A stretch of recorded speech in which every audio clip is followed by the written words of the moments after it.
নমস্কার। নিমতিতা দর্শন, আমি শিবরাম সরকার।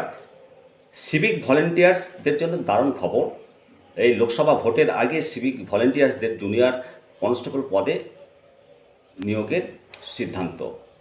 কিভাবে নিয়োগ হবে, কি রূপরেখা তৈরি করছে সরকার, সে সম্পর্কিত আপনাদেরকে আপডেট তুলে ধরব। মূলত সংবাদ মাধ্যম এবং নবান্ন সূত্রে যে খবর বেরিয়ে এসছে, নতুন সিদ্ধান্ত অনুসারে রাজ্যের সিভিক ভলেন্টিয়ার্সদের জুনিয়র কনস্টেবল পদে নিয়োগের প্রস্তুতি শুরু করে দিয়েছে।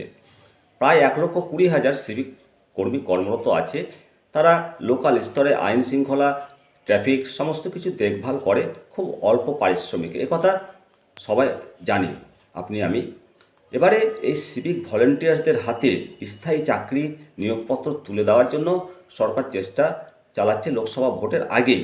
সর্বশেষ খবর পাওয়া অনুযায়ী কিভাবে সিভিক ভলেন্টিয়ার্সদের কনস্টেবল পদে নিয়োগ করা হবে, নিয়োগ করা সম্ভব, কী নিয়ম রীতি নির্ধারণ করছেন পুলিশ কর্তারা, সেই ক্ষেত্রে যে সমস্ত তথ্য বেরিয়ে এসছে, মূলত শিক্ষাগত যোগ্যতার পাশাপাশি শারীরিক যোগ্যতা, ওয়েট, হাইট এবং বয়সের ছাড় কতটা থাকবে তা নিয়েই রূপরেখা চলছে পুলিশের অন্দরে।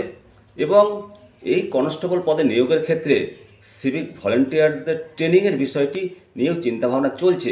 লোকসভা ভোটের আগে এই সিভিক ভলেন্টিয়ার্সদের কনস্টেবল পদে নিয়োগের ক্ষেত্রে কোন কোন পদ্ধতি অনুসরণ করা হবে সেই নিয়ে আলোচনা চলছে। সর্বমিলে এই খবরটিতে সিভিক ভলেন্টিয়ার্সদের সুবর্ণ দিন আগামীতে আসছে, শুধু সময়ের অপেক্ষা।